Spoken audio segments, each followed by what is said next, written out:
There's stirring, there's shaking, and there's dry shaking.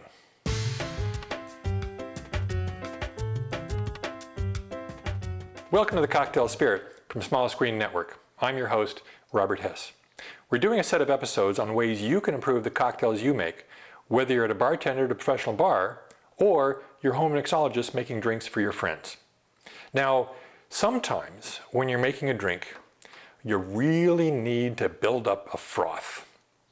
Now, you can either shake it for a long time with ice, you can maybe stick it in a blender really quick to try to build up the foam that way, or you can use a technique called the dry shake.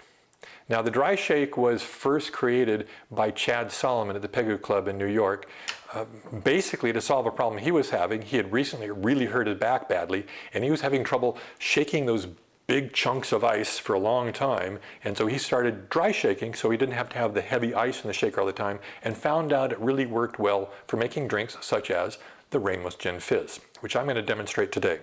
Now, one way you can dry shake is simply shaking without ice, or you can take the spring out of your hawthorne strainer and stick that into the shaker. Or what I'm going to do is I'm going to use these little springy things. These came with a protein powder drink mixer we bought. Or you can find little cat toys similar to this you can use as well. You can basically just stick those into your shaker. And that's what adds the emulsification of the cream and the egg whites we're going to be adding to this drink. To make the Ramos Gin Fizz, we start off with 2 ounces of gin,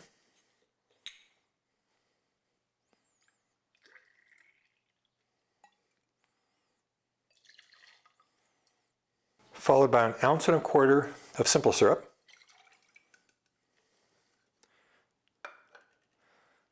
followed by 1/2 ounce of lemon juice, 1/2 ounce of lime juice, a dash of orange flower water,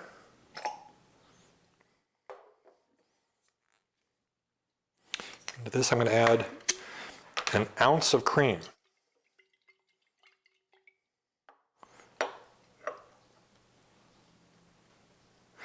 And this is heavy whipping cream, which really I think it'd be hard to substitute too much lighter than. You would not want to run non-fat milk instead. Half and half might work, but I like using the full heavy cream because that's what adds the oomph to it. And then we're going to add the white of 1 egg.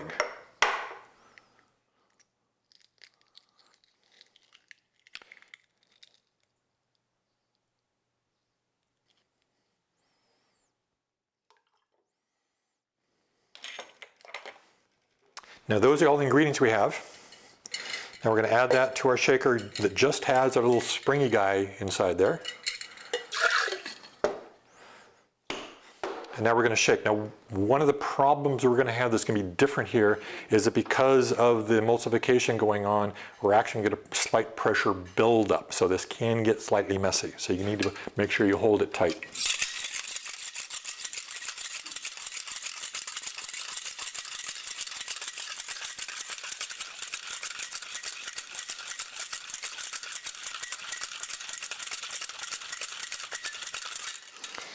With the wire in there, you're basically playing the role of a whisk that you might take and beat up a meringue or whipped cream or something like that with.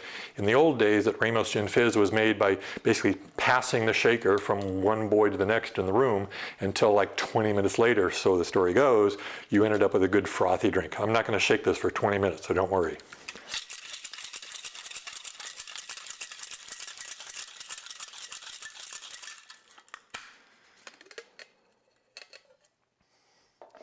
So now they got the frothing started, I'm now going to chill the drink down.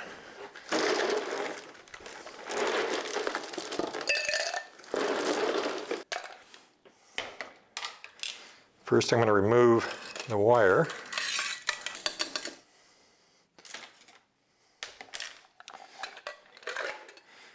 Add the ice and shake some more.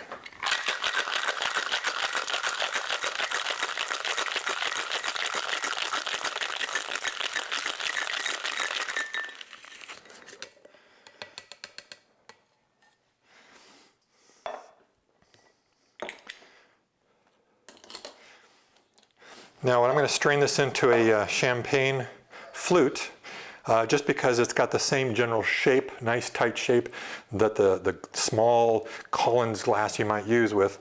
And I want to take and try to generate a bit of a column at the top of it if I can.